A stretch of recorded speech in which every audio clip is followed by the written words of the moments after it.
What's up, guys? Welcome into another edition of Bogey Free.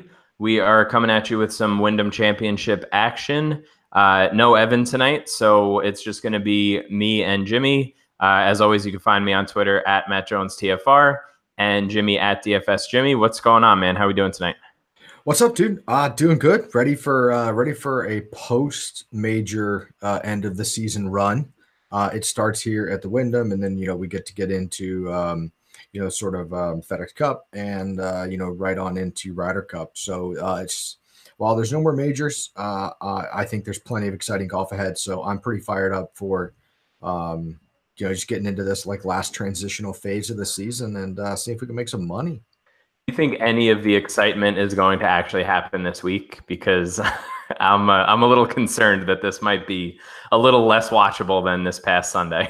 Oh man, listen, I don't know if anything is going to be as watchable as Sunday. That was some Exactly. really I tweeted out, man, if you're not excited watching this, I feel bad for you. It was It unbelievable. it really was, man. Brooks is just so good, man. That like nobody is shaking that guy. Yeah, it's Um wild. and Tiger, man, Tiger charging Sunday, just incredible stuff. And he was, dude, that guy was like keeping it together with like duct tape and I'm not sure, man. He just like because he couldn't hit a fairway until the back nine. Yep. Um, but really incredible stuff, man. Just exciting golf to watch. Elite players at the top of their game on a course that I think rewarded, the type of play that we saw. Just aggressive, well-struck iron shots and guys, guys just firing at everything. Yeah, it was, I'm like, I love seeing, the US Open like type carnage, but I also thoroughly enjoy when these guys can just like take aim at flags and just fucking literally stick the ball next to the hole. It's unbelievable. And it was Yeah, great because like, I don't know, like Sunday mornings I play softball with a bunch of my buddies, and it was like the entire topic of conversation was golf on Sunday. And that never happens. You know what I mean? yeah, Like yeah. even just for the casual fan, just all of the excitement, everybody was aware of the leaderboard. Like it was a cool Sunday. We all hung out, and it's nice to it's nice for other people who don't necessarily watch golf to see golf like that, because it definitely brings some more people in, which is always good. Yeah, man. Tiger moves the needle, no doubt about it. Yeah, a little bit. I think For sure. the ratings were like out of control. It was like up 70% God. from last year's final round of the PGA. So definitely a couple extra eyeballs this week on good old Tiger. But um, before we get into this week and the course and everything else that we wanted to talk about, I wanted to take a quick second for people who are subscribed here on iTunes. I am not doing an NFL show on this channel this year. I'm going to be working with the RotoViz guys a little bit and hosting the On the Daily DFS show with Matt LaMarca this NFL season starting in a couple weeks.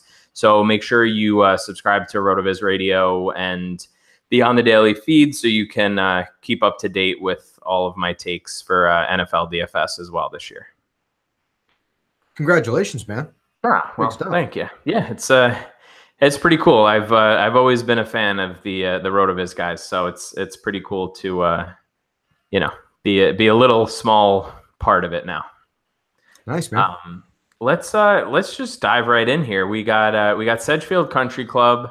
Obviously, they can the people listening can check out a more in-depth look at the course on your fan share video, but what are some things we're looking for this week to sort of narrow down our player pool? I guess just as far as the course goes, par 70, Bermuda greens, short course, 7,100 yards, just over it thereabouts. You do not need to be a bomber at all here. You do, however, need to position yourself appropriately off the tee and into the green. While the greens aren't huge, if you're on the wrong side of them, you face some pretty lengthy putts, and there's the more three putts here than on average. And looking at what's been successful here in the past, it's 100% a ball striking and putting golf course. So I'll be looking for good Bermuda putters and good ball strikers, course managers. It is a birdie fest, sort of anyway. It can get to be a birdie fest here. You do have to score to keep up. So there's that factor. It is a bit of a horse race, and I think that increases the variance a little bit, especially on a post major week. But it's not a difficult course, and it's certainly with a weak field, it's wide open to inform ball strikers. Yes, definitely. Do you tend in a week like this where I think there's like 7 or 8 guys in the top 50 maybe this week. So you're thinking that we could probably take some shots here and get some random guys at the top of the leaderboard?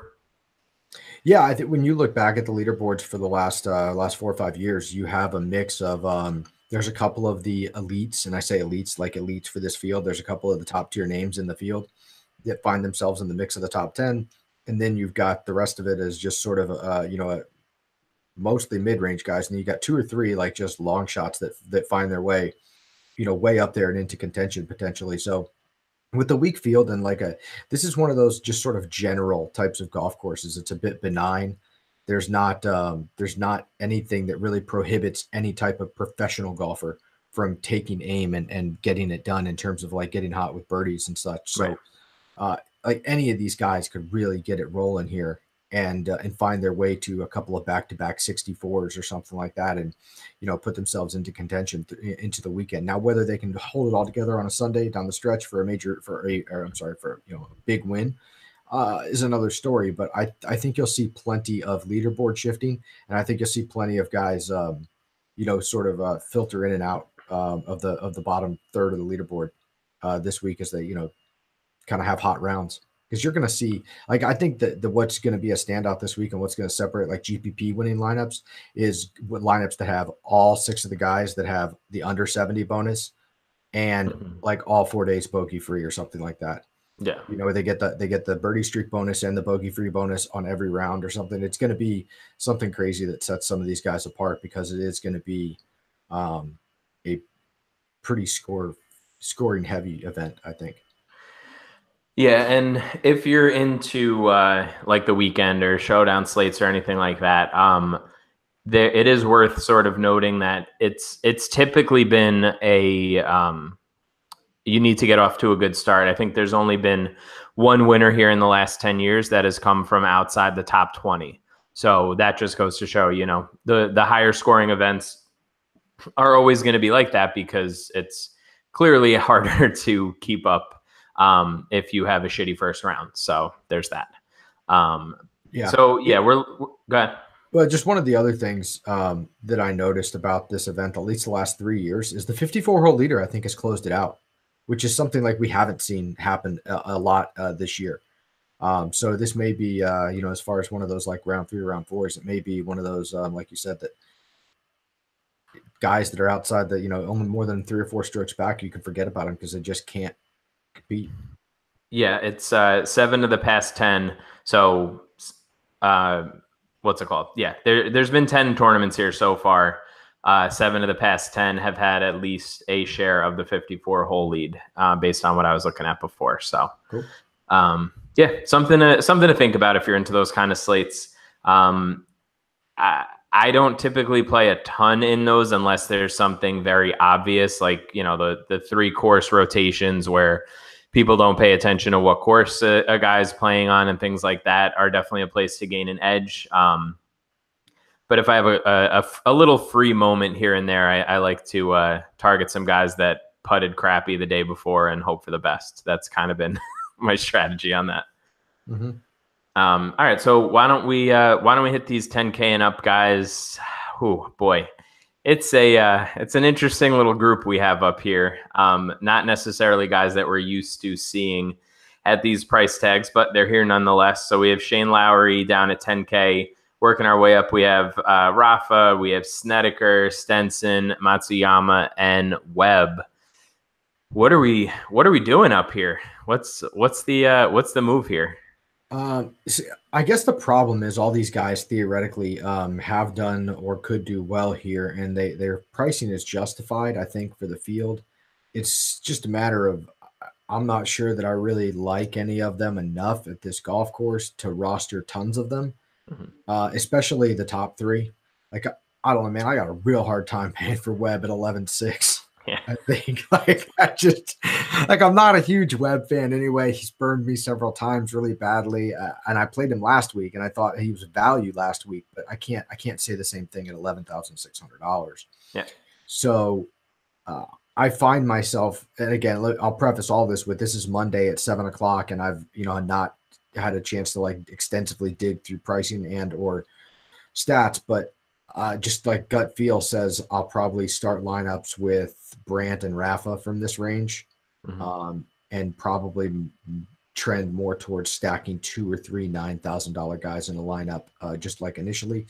But if I have to like rank these guys up here, I would say that I'm going to go with Snedeker, Matsuyama, Webb, Stenson, Rafa, and Lowry. I think I'm pretty much right in line with you there. Yeah. Now, as far as like if you are into rostering these guys, I don't think there's a problem at all rostering Webb if you believe in him. Because I think that he fits this course exceptionally well, been playing well, been putting well. And I think it just it's going to come down to like, I don't know what the line, like the dominant lineup build will be, but I think it's just going to come down to that. Like if you favor a stars and scrubs build and you find some value as you're digging into your like stats and stuff throughout the week, if you kind of settle on a guy you're really comfortable with down low, I think, you can see yourself justifying getting to the Webbs and the Matsuyamas. I think Decky will probably make the most interesting GPP play up here. Yeah, just because I mean, it's a terrible putter, though. That's a gross understatement. He's played well at this. Yeah, no kidding. Played well at this course before. But I think if you're up here, Brandt is your safest option. And probably the one that people would tend most towards in cash. So Lowry's interesting as he showed up a little bit last week.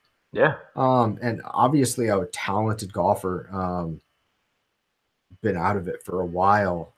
I'm not sure that the course fits him really well, but he has also flashed some form here before. Yeah. He's an interesting one.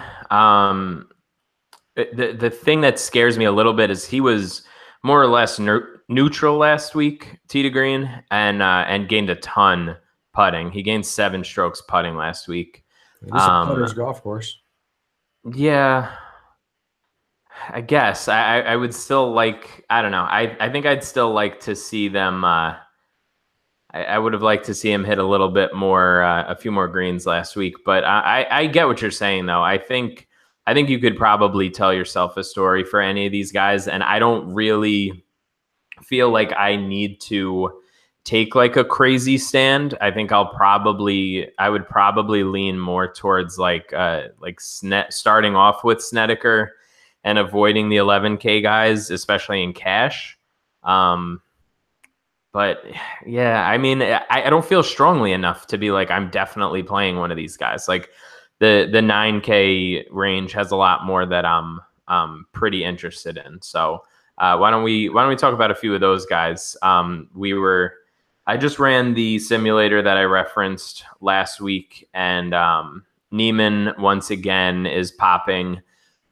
Obviously, we have this, this sort of problem with the a bit of a small sample size, and he clearly didn't play up to what we were expecting last week. But what's your thought on Neiman sort of this week, and also just sort of for the rest of the season? Any strong takes there? Yeah, I think that last week, did you spill your beer? Just a little. I mostly caught it. Nice. There's this goddamn fly that's down, and it's so tilting. Like it's sitting right next to the camera right now, and it's bugging the shit out of me. And I know if I go to hit it, it's gonna fly away, and I hate it so much. Sorry, I just need to get that off my chest. I think your dad reflexes were perfect there. You caught the beer, just like pretty soon you're gonna have to just leap into dad action for baby duties. So just count that as practice, man. All right. I think that Neiman is an extremely talented player that is probably going to get a win. I do think that last week was a little much for him. I was kind of there. Like I said, I only had one lineup with him. This week, I'm a little I favor him a little more just because it's a birdie fest and we've seen how he scores and when he attacks golf courses and he does it all through his approach game, right? He just gains just ridiculous numbers of approaches, on the field. That said, we could see a bit of a downturn for Joaquim. I don't know. I don't want to read too much into last week as a major. I think he still has a lot of upside, but I'm not sure where his ownership actually comes in this week either. The lower owned he is, the more interested I am in him is probably a good way for me to like put things this way in terms of like how I want to approach my GPP shares to Joaquim. Mm-hmm. But he's not the guy that I'm going to focus most of my energy on in the 9K range.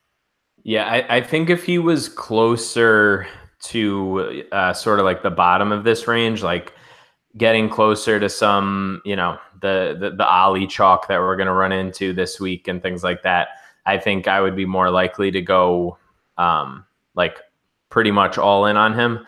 I think I'm probably going to still be overweight, but I don't know that I'm going like insane on him this week. But who else do you like in this range? What other guys are popping out at you? We have Horschel, Henley, Berger, Sergio, and more. In my blended model right now, Billy Horschel is ranking really, really highly for me. Obviously, he's a volatile player, but he's been playing well both in the satellite event from the Open and then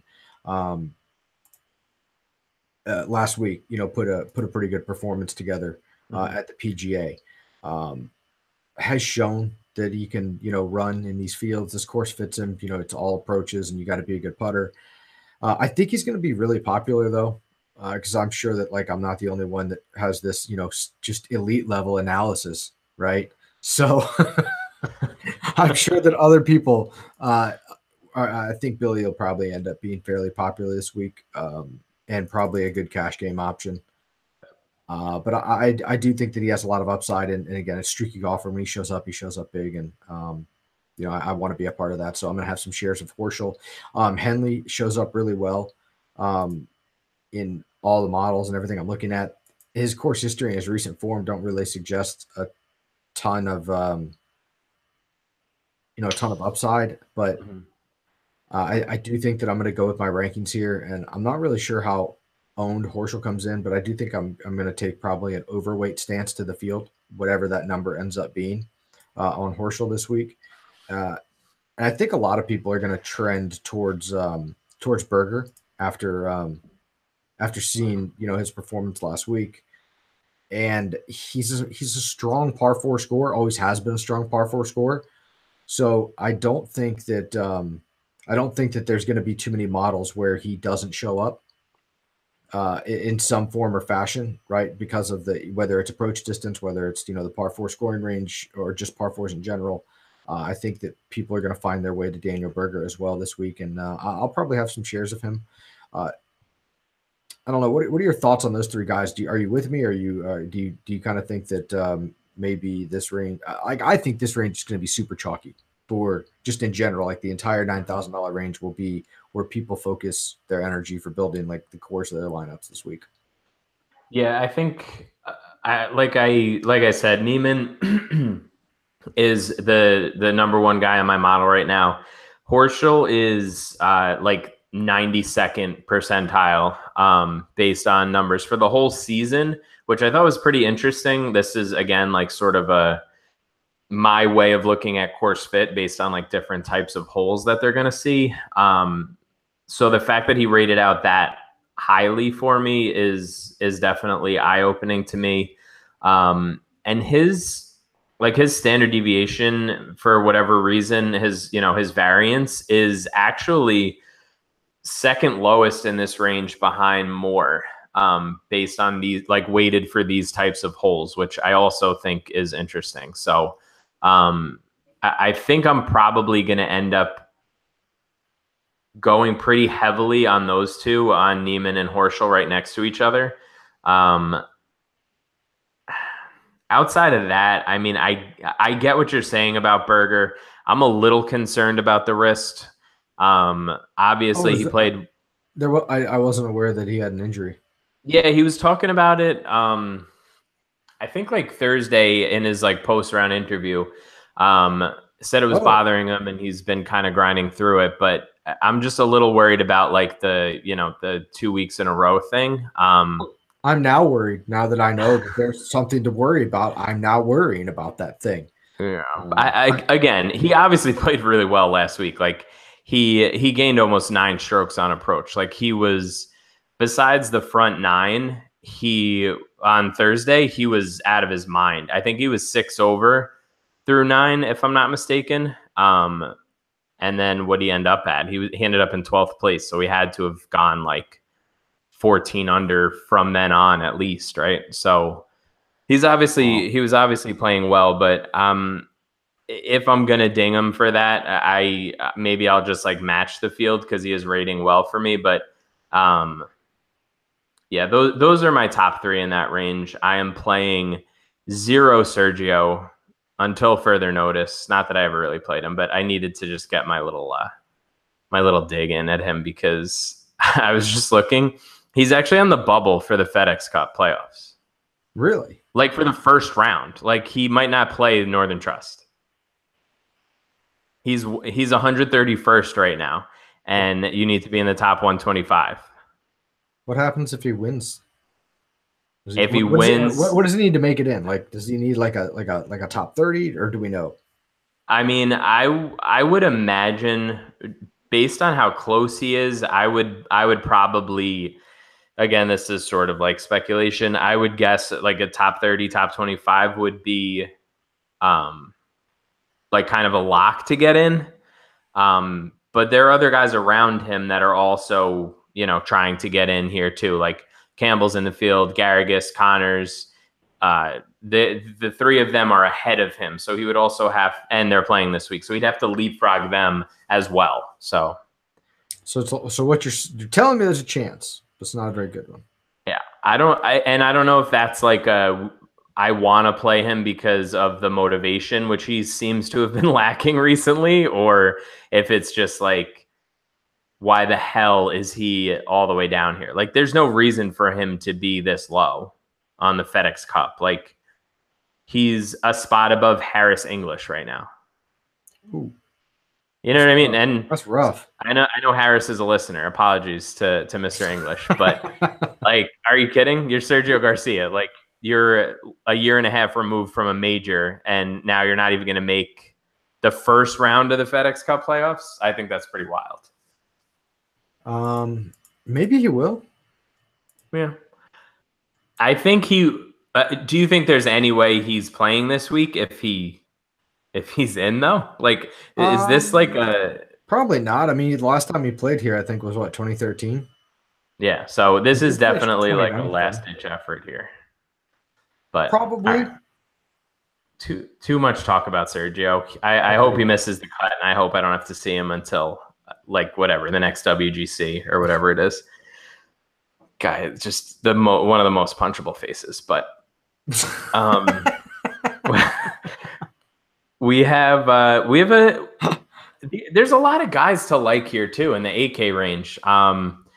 We sort of have a pretty. I mean, I have a pretty strong feeling that Ali's going to be chalky because every time I opened up Twitter today, someone was talking about him at some point. So why don't you give me your take on Ali? Because I am not an Ali fan personally. Yeah, like in general. I actually tweeted, I think it was yesterday, when he had made his second or third birdie in a row.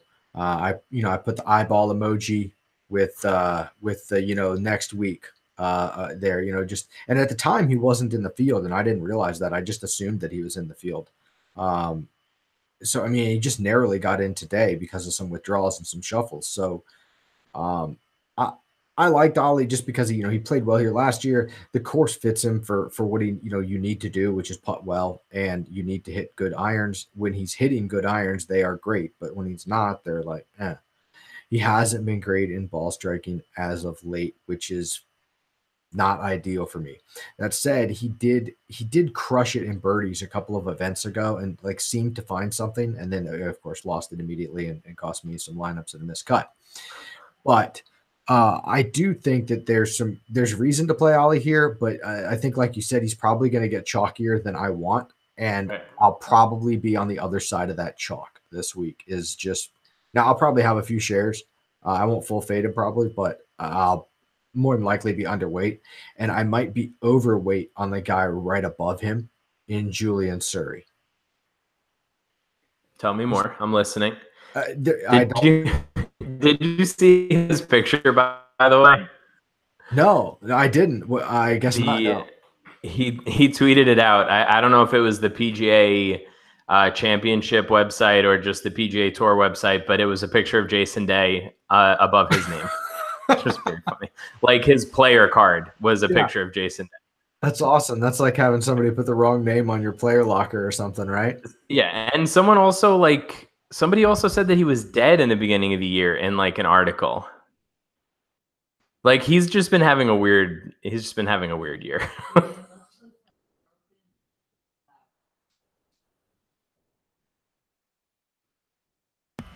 Oh, sorry.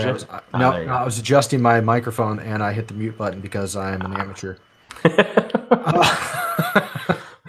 So no, I wasn't aware that Julian Surrey had died and been resurrected earlier this year. So I'm an even bigger fan. No, he's just a really talented kid, and I think that he makes an interesting pivot around what I see as some chalk in this range, and I'll probably take a share of him. Played his golf here in the U.S., spent a couple of years on the European Tour, still plays on the European Tour. He's not going to show up in the stats or like a whole bunch of reasons for me to play him. I don't think. It's just more of a gut feel and just an eyeball test type of thing. So I'll take a few shares of a talented young kid at a Birdie Fest golf course that has shown the ability to compete in fields on the European Tour that maybe will go underowned. I like it. So I do have a couple more plays down in here, but where are you going in this 8K range? Are you going to your good boy HV3? I was actually pretty shocked to see how poorly he rated out in the model that I just ran. Obviously, he played well for a stretch there in July. Yeah, I don't know. I'll probably have like a GPP share of him. I'll probably have more. I'll like have a ton of Stricker in cash. And I kind of want to play some Matt Fitzpatrick too. FitzEP. So I think that could work. I'm definitely avoiding the Ollie chalk. I don't really remember a time that's worked out well for anybody. So I don't really think that I want to put myself through that, especially when it's not a guy that I like really love rostering anyway. Yeah. So like, why would I do it to myself? Right. I'm with you. And then, I mean, I have to bring up Tway. I think that he could probably, I mean, it all depends on his driver, right? Like, but if he could maybe club down and just find some fairways and play smart golf, I think that he could have some upside in this lower 8K range here. Bro, he doesn't even need a driver in the bag this week. Shit, when Stenson won, he didn't have a driver in the bag here. Yeah. Which I mean, maybe is not that unusual for Stenson. Although I do think he was quoted as saying it was the first time he's ever won without a driver in the bag. Yeah. But yeah, like dude, there might be some of these guys. Like there would be no need for a guy like Kevin Tway as long as he is to carry a driver this week. Right. So yeah, there's multiple ways to attack this golf course, and if Tway decides to play within the course, I think he could have a lot of success at the rate that he scores. Mm-hmm. But you know that's sort of a big if, because it's very subjective. CT Pan, I'm sorry, that's a little too far down. GMAC actually rates out number 10 in my blended model right now. Good Bermuda putter, I think he has decent course history here if I'm not mistaken. Yeah, he has a 5th place finish here, but he's one of those like just manage the course. He would obviously be a GPP play. I don't even know if he's been playing golf recently. Actually, he has a 17th place at the Canadian Open. Yeah, he might. People might actually be intrigued by Graham McDowell. I thought he'd be kind of like a nobody would play him at 8,500. I could be wrong. Anyway, I'm interested in Graham McDowell. He rates out well, and has like the course I think just fits him. Just fairways, greens, give yourself the opportunities, and he's just going to do that over and over and over and over again on this course, I think. Right. And the same goes for Duffner below him. Just fairways, greens, fairways, greens. Problem with Duffner is I don't think there's a ton of upside because of his putter. I don't think he'll be able to convert like as many as he needs to. I think he'll put together, another like top 20, top 25, but I don't know if Duffner's going to be the guy that gets in there for like a top 5 or a win. Watch him win. Yeah.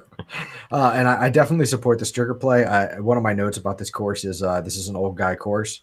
The old guys can definitely compete here, so don't have any problem with Stricker at all. Yeah, I mean, if you're going to tell me that this course requires you to be in position off the tee and hit greens, like that's what else does Steve Stricker do? Makes putts, baby. Exactly.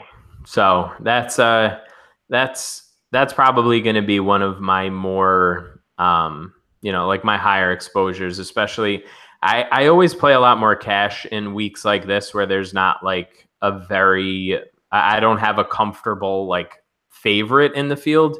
And I try to just go balanced and get 6 of 6 and see what happens. But Stricker will probably be in all my cash lineups, I would imagine, unless something changes. Yeah, Stricker's pretty clutch, man.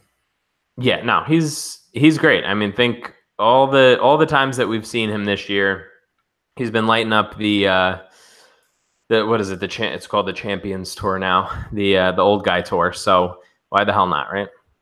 Hasn't missed a cut since April. So let's hit some 7K guys here too. You already started to talk about CT Pan, so why don't you tell me your thoughts there? Just he always seems to play the par 70s well, and he's been playing well lately. Just seems to have stepped up his game a little bit from previous year, but just always plays these par 70s well.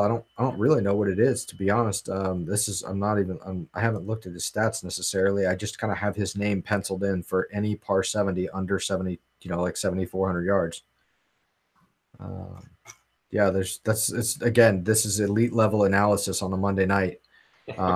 This is just, me watching CT Pan several years now, or last 2 years. His par 70s seem to be his jam, so I just kind of pencil him in for a share every time we get to one.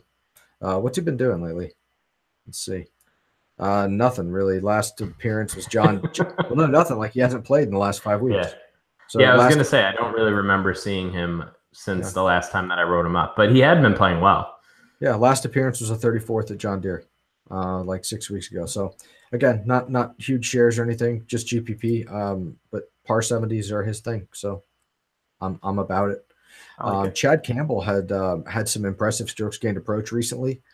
Could be a guy, not really his course. He hasn't shown a ton of upside here, but his strokes gained approach were hard for me to ignore it. So in his price range. Yeah. He's also literally 126th in the FedEx Cup right now. Who is Chad Campbell? Yeah. So if you're gonna travel down that narrative, okay, that's one of the first guys that you're gonna be looking at. And I agree too. I think it fits pretty well for him. So why not? The guy right below him is the guy that I've just been continuing to just chuck money at. Hasn't really paid off too well for me recently with Chesson Hadley. I don't know that I can go back to it this week. The Chesson? Yeah. I totally thought you were going to say somebody else there, but why? Who else have I been wasting money on? Well, no, when you said right below, like I was looking at the name directly below in my list, and it happens to be Peter Uline, and I think that he'll get some notoriety this week. And I wasn't sure that if you'd been betting him or not, but yeah, Chesson, I don't know, man. The guy certainly had everything going for him earlier. He burned so bright for a little bit there. Yeah, he did. The brightest stars often fade the fastest. And he played so well that like it's still showing up in my, you know what I mean? Like, yeah, he was so good for that little stretch there that it's still like popping up everywhere. I know you're not team course history, but Chesson has 4 missed cuts and a 57th in his last 5 appearances here. So he's gonna win. Book it. It's fine. So I mean, I know you're not a course history guy, but if you want to, maybe give a little credence to, just saying.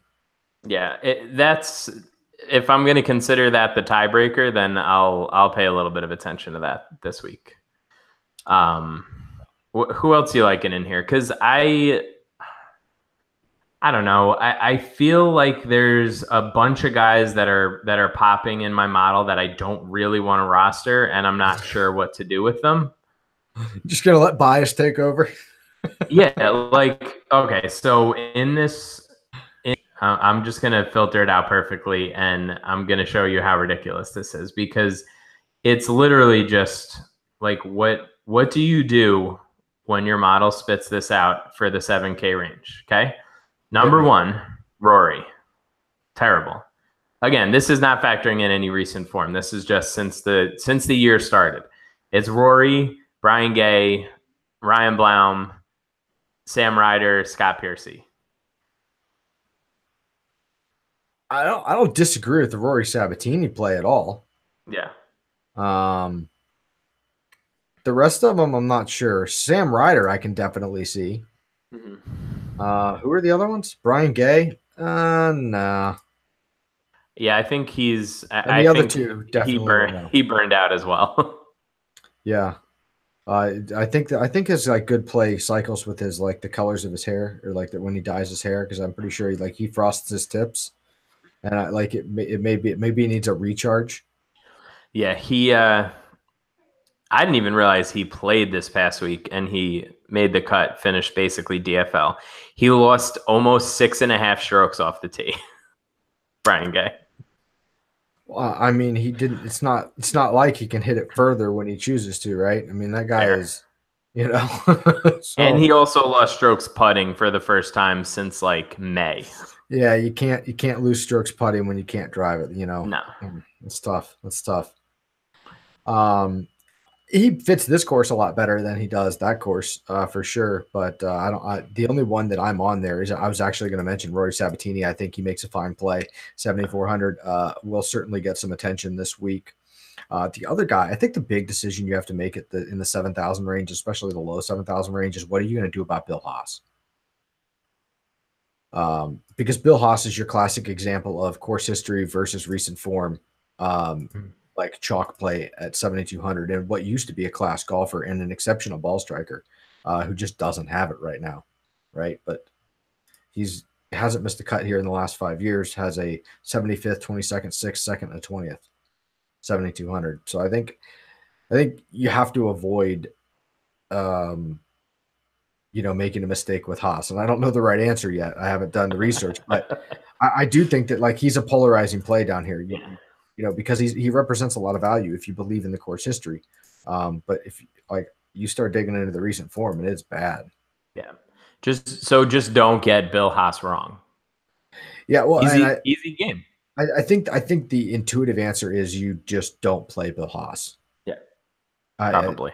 I think that's the way that you avoid getting him wrong, because I don't think that he can like realistically hurt you. I mean, he'd have to put up a second, or he'd have to put up a top 5, and you have none of him, and him be 20% owned to like really take you out of a GPP. Yeah, probably. So I think you probably just plus EV to just not have any of him. But the course history folks are going to have a problem with Bill Haas this week. And that's when we swoop right in, boys. So we take advantage of this nonsense. Yeah, but he probably is the most polarizing course history play like on the board besides Webb Simpson, because he represents basically the same average finish place as Webb, but significantly cheaper. Yeah. Just real quick, while we're sort of on the on this idea of like figuring out sort of ownership versus, price tag and everything else. I think I tweeted this out a while ago, but I'll put it back up later on.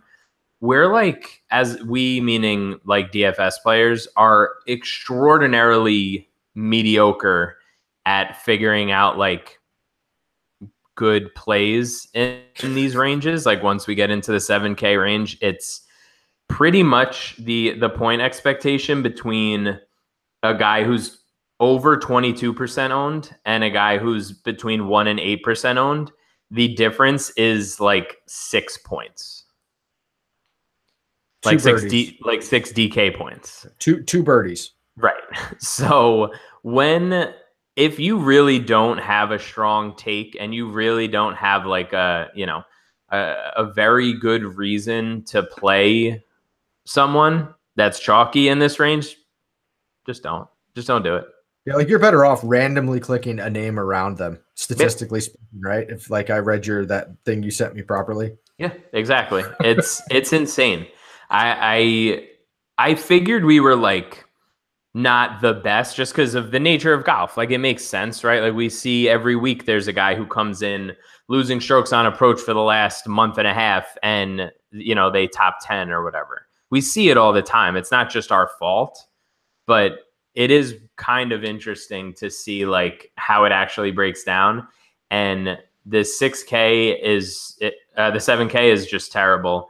And the 6K isn't a heck of a lot better unless it's that like chalk over 22%. There's no reason to play a guy who's going to be 18% over a guy who's going to be owned like 4%. It doesn't work out. It balances out eventually. So just something to think about, things that I've been looking into lately. Yep. Any other strong takes in the 7K range? Anybody else you wanted to throw in there? I will. I'll just kind of read out some guys that rank highly in my blended model right now. Johnson Wagner, par 4 scoring, strokes gained, mustache, both tons. Highly correlated categories. He does actually rate out really well in strokes gained approach recently in the last 8 rounds, as well as a pretty good Bermuda grass putter. So McGirt rates out number 5 in my overall model, really? which is crazy. And a lot of it comes from how he performs on the particular length par 4s, as well as his strokes gained on comp courses. I'm not sure how much I'm going to get into McGirt, but this is a home game for him. Like winning at this event would probably mean more to him than winning any other event in the world, if I had to guess. Same goes for HV3. HV3, kind of a home event. It's sort of a home game for Webb as well, since I'm on the topic of home games. But McGirt definitely covets this event, so there's something there. Yeah. Not sure how much I'm going to get into that, but my model does like him, and he does have cause and reason to play well here. The other couple of guys that pop up in my model, Ryan Blom, just sort of rates really well across the board in all the like five models I've put together here. Comp course scoring in my model, and then strokes gained ball striking recently and strokes gained approach recently, and he's like a better than average Bermuda grass putter for the field. So I'll take a little bit of him, and then Tyler Duncan. I can't overlook T Dunks, just a really bad putter. Yeah. Hopefully a few more of those drop. He rates out number 20. Yeah, that's right where he is in my model too. He's 20th, and Blom is 10th. So I'm definitely. We're gonna win all the money together this week. All the money's coming this way. It's gonna be this little like influx of cash is gonna be so nice right before the NFL season starts. It's gonna be great. Also, dude, I told you you're gonna bank a GPP. Like you're gonna baby swag yourself right into a GPP, and it's gonna be nice. It's gonna set up a little college fund for the new kid. Pay off the college debt. I'm sure things like that. It's gonna be great, man.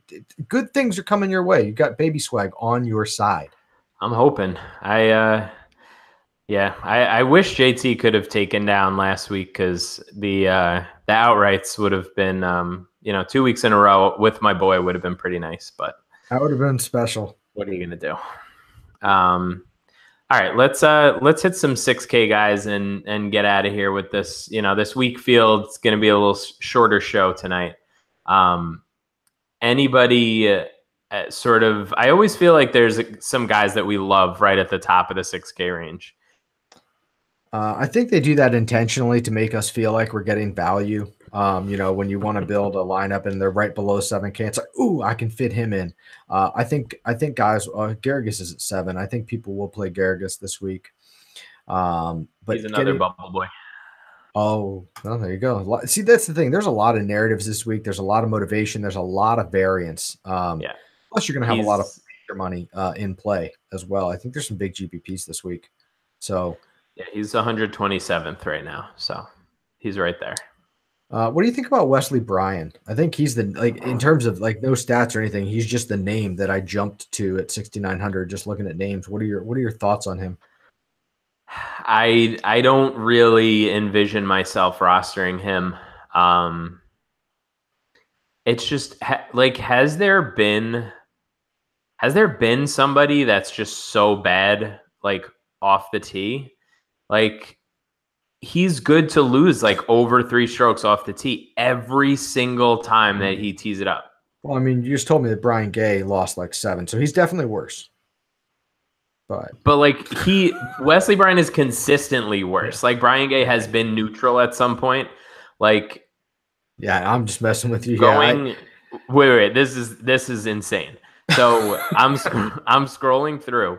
Besides the RBC Heritage this year in April, so that was the last time that he gained strokes off the tee. You want to guess the time before that? Probably the time he won at the RBC Heritage 2 years prior. No, he lost 3.5 strokes off the tee that week too. You're kidding me? Wow. The last time he was positive before that was March of 17 at the Valspar. Okay. He has 1, 2, 3, 4. He has 4 positive strokes gained off the tee performances out of his 51 starts on Fantasy National. It's not good. It's not great. No. On the bright side, when he goes to the off season and he's like, how do I get better? It's not like he doesn't know, right? It's like what's his name? Hank Haney always says, like, figure out your miss. Like, you need to know what you're not good at. So he knows. I don't know how he improves the distance part, but he definitely can improve on the efficiency part, right? Like, we see players that do it. So I don't know. Best of luck, but yeah, that's a convincing argument. No Wesley Bryan. Sorry, Holmes.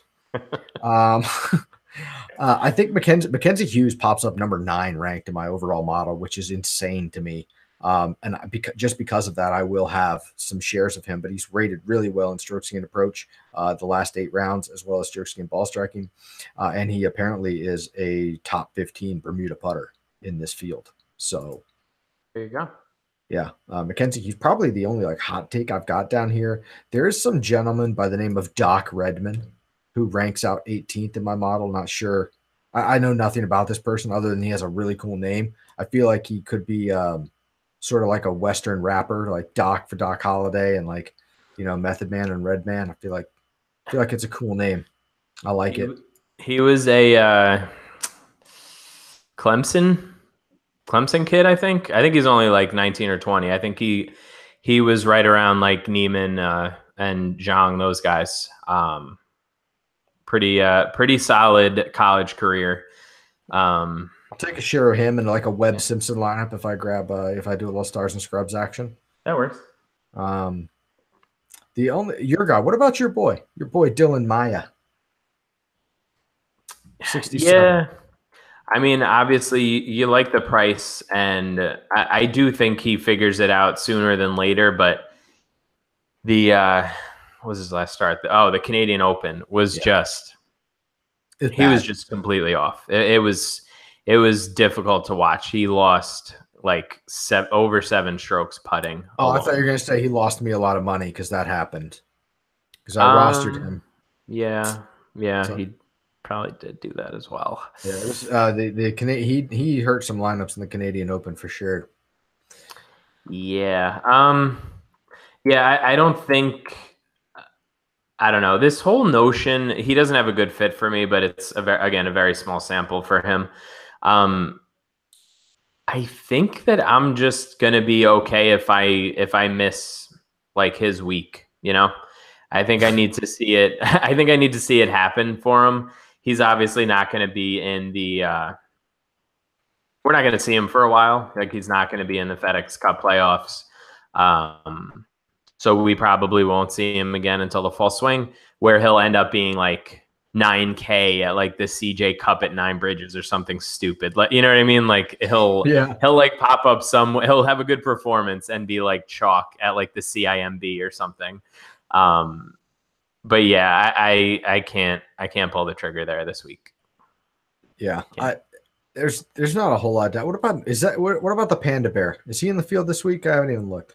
Zhang, he's got to be. This is like his event. There he is. No, I'm sorry. That's Xing Zheng Zhang. No, he's 6,200. Oh yeah, you know what? He's gonna be good. He rates out 110th for me. Can't wait for these. I can't wait for these victory laps when this kid finally makes a cut. It's gonna be so great.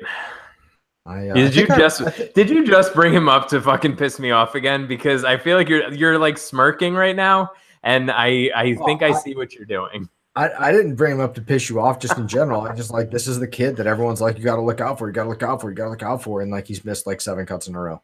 He's got a cool nickname though, the Panda, right? He does. I'm not sure how I feel about this kid. Just like your guy made me some money, then he lost me some money, but at least he made me some money with the Meyer situation.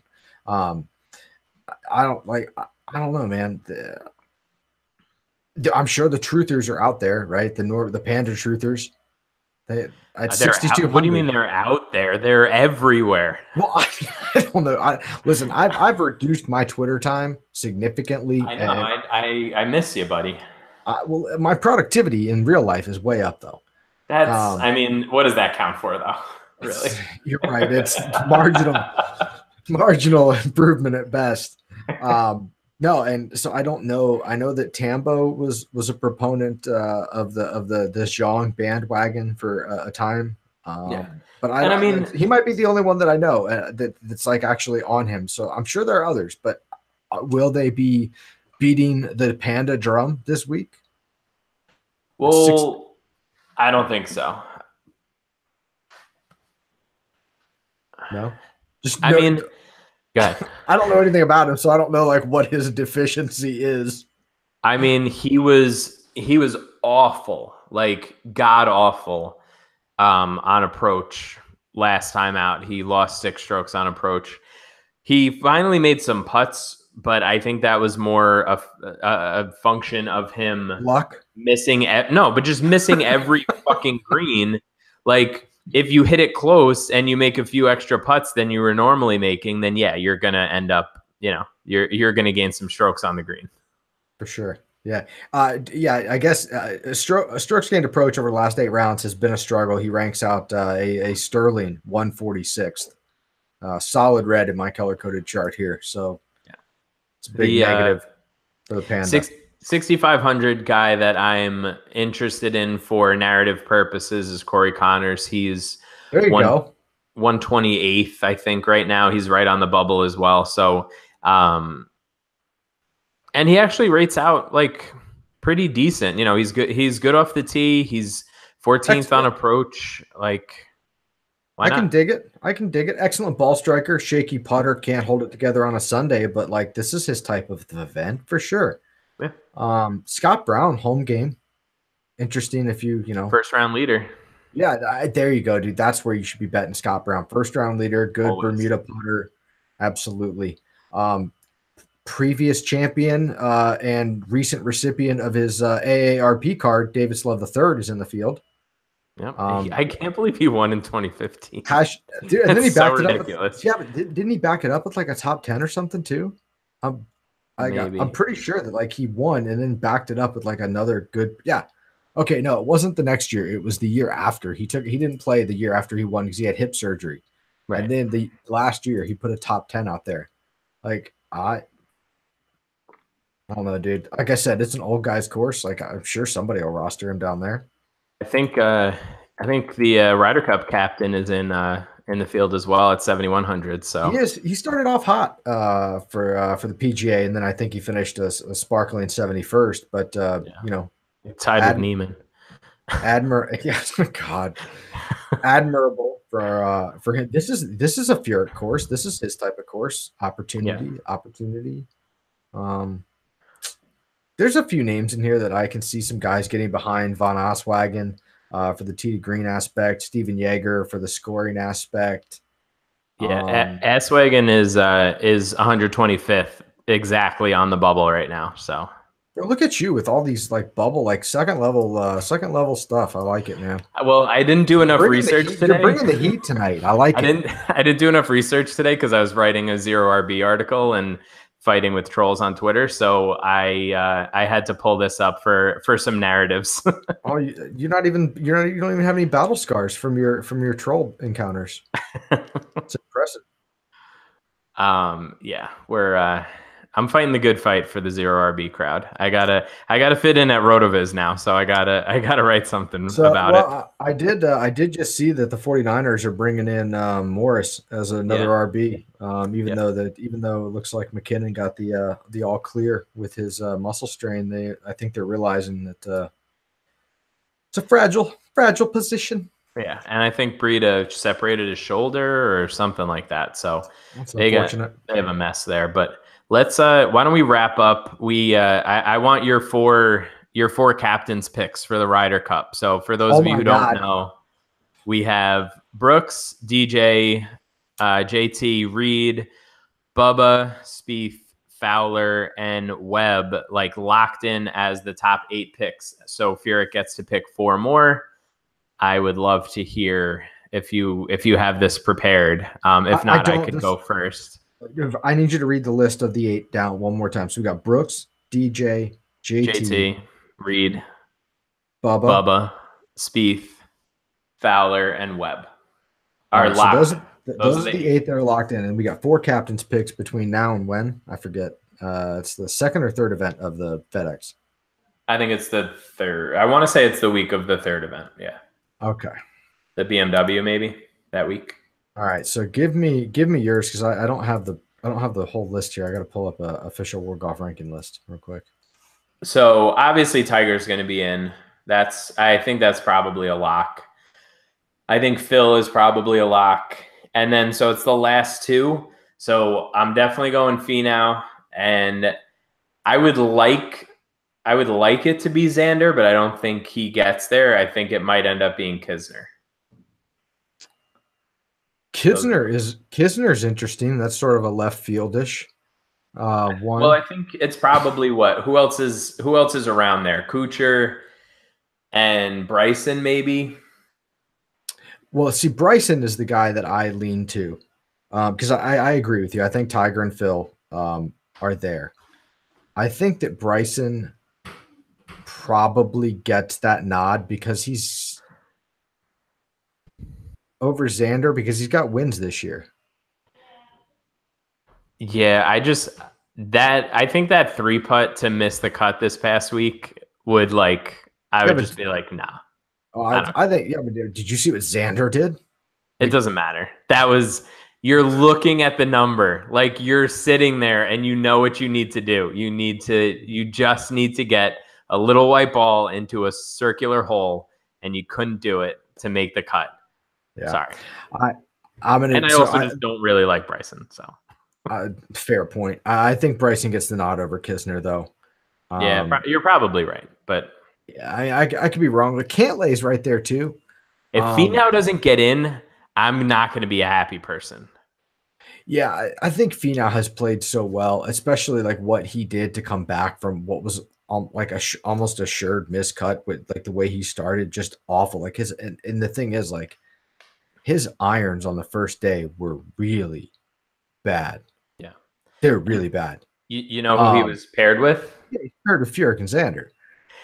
He's like Furyk was there when Finau had 10 birdies on Friday. That's what I'm saying. Like, I don't think there's any way that him witnessing what he witnessed after also seeing him perform as well as he has played in the rest of the majors this year, despite his only, second tier event win. I don't see any of the other people around him getting in over him. Yeah. Especially when you factor in like the last minute Hail Mary that he just, in the display he put on in front of Furyk. Right. So Yeah. Yeah, but I think the other guy, Kisner's interesting, and I think that's a viable pick. But I think Bryson probably gets the nod. All right. I probably agree with you in my mind, but I hope that you're wrong because I don't want Bryson You to don't want be. that stupid hat representing our country. I just don't want to root for him. Like that hat fits in better in France. Like he should be on the European team. Maybe, maybe I just not. don't. I'm just not a fan. And he's just been like a baby lately. I don't know. Well, sort of always, but especially lately, I don't know. I don't know if he has Ryder Cup stuff right now, but maybe the next couple weeks he plays well and looks the part again. It could happen. Well, we're gonna find out, I guess, right? Sure Who knows? are.